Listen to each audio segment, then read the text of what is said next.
just keeps getting worse and worse and worse for Lanterns. That upcoming Lantern series from James Gunn's new DCU, it just keeps getting worse. The information that we keep getting about this series just is not doing it any justice at all. And now we've gotten our first look at Hal Jordan and Jon Stewart, and all I can say is, I mentioned that whole miserable old man thing. Well, oh yeah, that's what we're getting. Let's dive into this article here, people, from Cosmic Book News. Lanterns, first look at Kyle Chandler and Aaron Pierre. Yeah, this is them there, people. It ain't looking good at all. It ain't looking good at all, especially Kyle Chandler. My God. Wow. James Gunn let loose an official first look at the Lantern series, which is now filming, with an image of Kyle Chandler as Hal Jordan and Aaron Pierre as Jon Stewart. This is what he put out it here, and this is what he had to say. Excited that Lanterns is now in production. DC Studios' new show for HBO and Max, from creators Chris Mundy, David Lindelof, and Tom King, people, starring Kyle Chandler and Aaron Pierre, is something really special. From the start, our driving force has been to deliver a layered drama rooted in nuanced storytelling and rich world building that balances tension and mystery with honest, authentic emotion. That's what Chris Mundy said. The goal is to create something that feels timeless and grounded without sacrificing the magic of the source material. So, rather than you make a Green Lantern series set in space where you could do all of that and more, no, best let's dump it on Earth and have the two of them look as miserable as possible. Right. So while they are not pictured in their Green Lantern suit, we can see that Chandler is indeed wearing the Green Lantern ring. Yes, a better look at them here, and you see the ring on his hand there. You got a more close look of it, and there it is. Because that's what they're out there doing. So yeah, this is what's going to happen. The reason they're not wearing their suits and they're not in space is because Green Lanterns Hal Jordan and Jon Stewart are on Earth investigating a mystery death in the heartland of America. Official synopsis teases the series follows new recruit Jon Stewart and Lantern legend Hal Jordan, two intergalactic cops drawn into a dark Earth-based mystery as they investigate a murder in the American heartland. Right?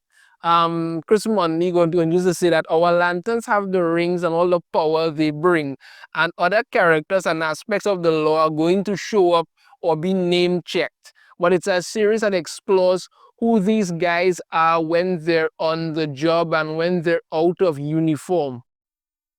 Wait, that doesn't make any sense. Anyway, it's designed to be accessible for people who don't know the mythology, but hopefully really satisfying for people that know it backwards and forwards. We're not part of a larger storytelling plan right now. Season 1 is designed to be its own complete season of television that hopefully will become many seasons of television. So here's the thing. You are going to do this, right? And you're telling this story about these guys when they're not on the job. That doesn't make any kind of sense, people, and I'll explain why. The whole point of Green Lantern is that you want to see these people when they are actually Green Lanterns. Yes, Hal Jordan, the actual Hal Jordan in the comics, has a pretty cool job. He's a test pilot, all that, no problem. When he's Green Lantern, it's also interesting. You're telling the story of these people as Green Lanterns. That's what people want to see. But this looks like miserable old man and young upstart out there doing things. They're investigating this mystery in the heartland of America because you don't want to spend any money to put them in space or whatever, even though that's what people would have wanted to see. That's the story we want to see. But like I've said before, and I say again, some things are better left in animation. Green Lantern First Flight is by far, I still say it again and again, the best Green Lantern movie that they've ever done. Best. You got introduced to Hal Jordan Green Lantern, you had a mystery, you had a thing, everything surrounding it was going on and what should have been done. You could have done that. Instead, you decided to make, like I said before, I say again, this is, in my opinion, building up to what James Gunn was, which is eventually Kingdom Come. Because you already have old man Hal Jordan and you have young upstart John Stewart. So maybe you're planning to kill off Hal Jordan. I don't know. But this does not look good. This whole, the first image of them literally looks like miserable old man trying to mentor a young upstart. And we got also to talk about who they're going to be putting in and look at like all of it. But if you think just the way this looks was bad enough, wait till you find out that, oh no, they are not going to be following any story that has ever come in real. They're going to be doing entirely their own thing. So this whole talk about how it's going to be something for fans who don't know the community, no, you're not doing that. You're going to create your own freaking thing and tell everybody, well, that's going to be fine. And who they have this going from? The mind of no one else other than Tom King. Let's dive into this article here from Bounding into Comics. James Gunn says DC Studios' upcoming Lantern series is not based on any specific comic run. We'll instead see Tom King doing a version of the Green Lanterns. Yeah. Tom King and his notorious ability to destroy everything he touches, that's who you want to have. To the extreme dismay of audiences who either like the original source material or just good writing in general, DC Studios co-head James Gunn has revealed that rather than taking inspiration from any of the Corps' many comic book adventures, the upcoming Lanterns TV series will instead tell a wholly original story from none other than notorious DC writer Tom King. Now, here's my people. You could have done this. You could have done this. You understand? You had Hal Jordan and John Stewart there. You could have done this. This is what you could have done.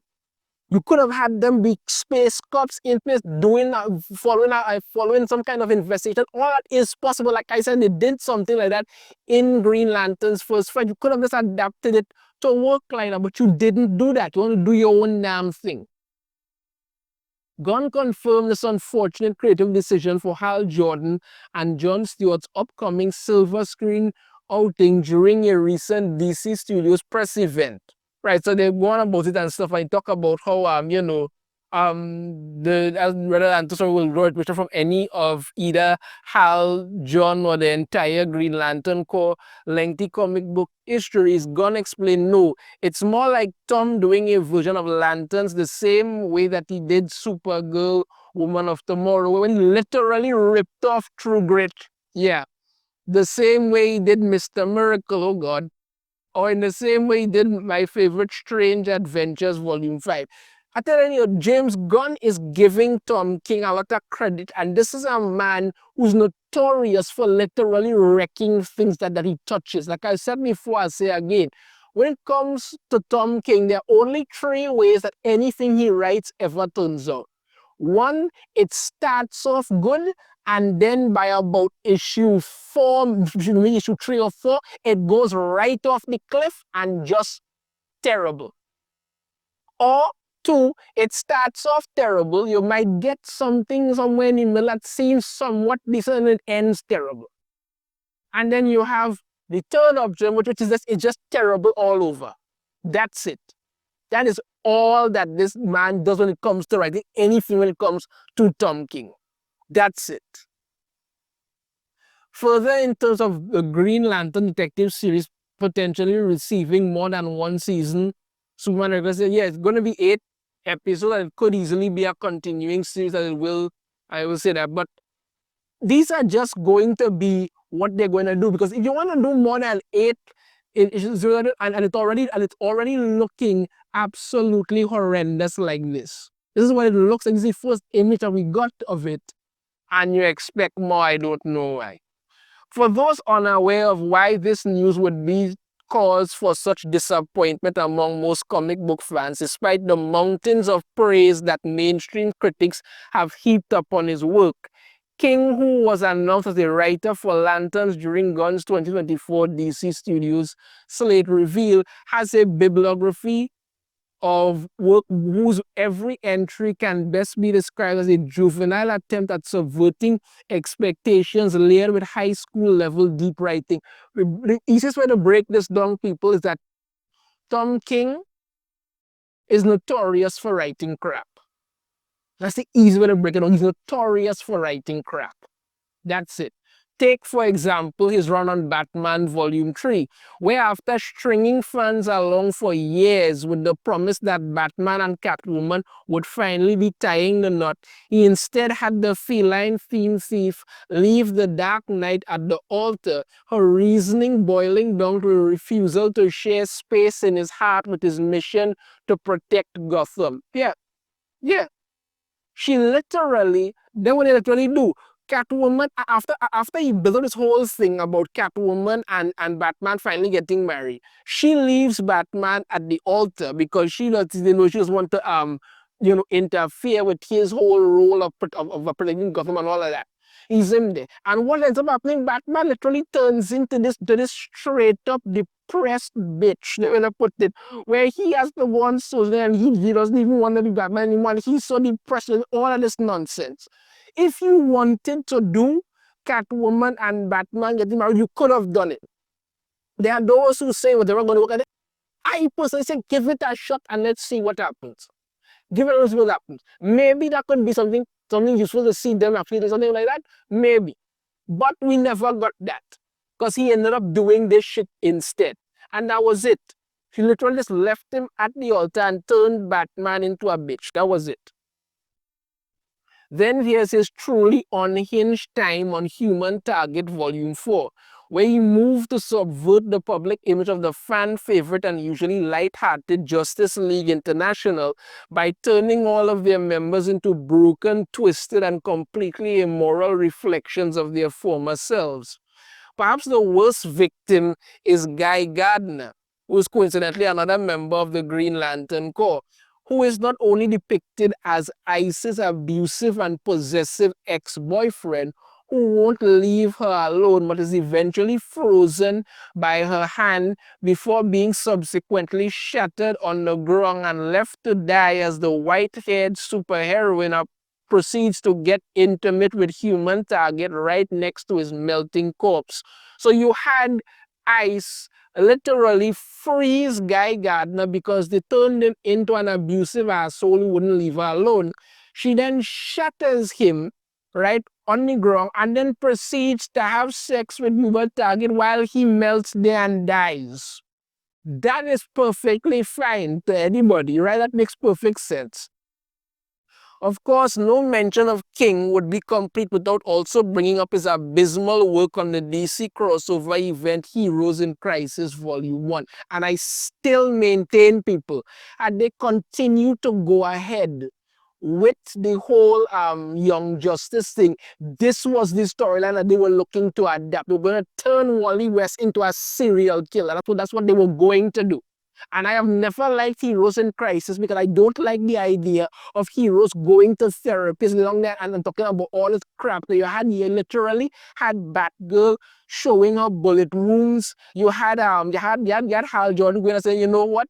I have no idea what will is. I've been using it all these years and no idea what will is. I don't know a damn thing at all. It was absolute crap. Right, in service of a surface level exploration of mental health, trauma, and therapy, the CIA spook turned comic book writer either completely ignores or assassinates the established personalities of every character involved before ultimately wrapping things up by turning the original Kid Flash Wally West into a time-traveling mass murderer. Yeah, that's what it is. They didn't try to recon it out, but the damage was always there, always done. I thought what you had to do was always there.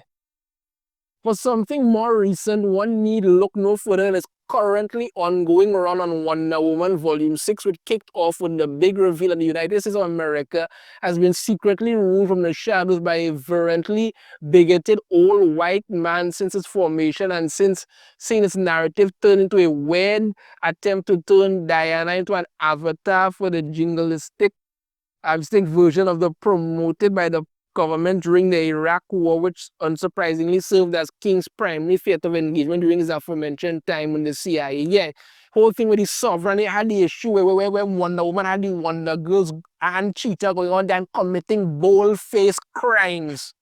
This is not good, people. This is nothing, anything to make anybody feel happy about.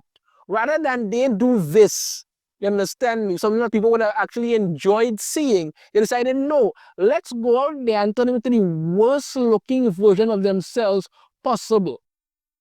You understand me? Kyle Chandler as Hal Jordan is just literally old man Hal Jordan, and he looks miserable. And then you have Aaron Pierre as John Stewart.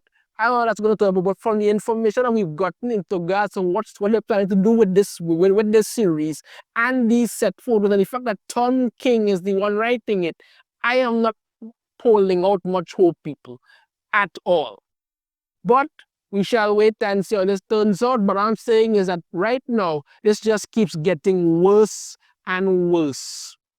Let me know your thoughts on this in the comments. I have a different opinion. I'd love to hear it. If you like it, hit that thumbs up. Subscribe if you haven't already. Ring the notification bell to be notified every time I put out a new video.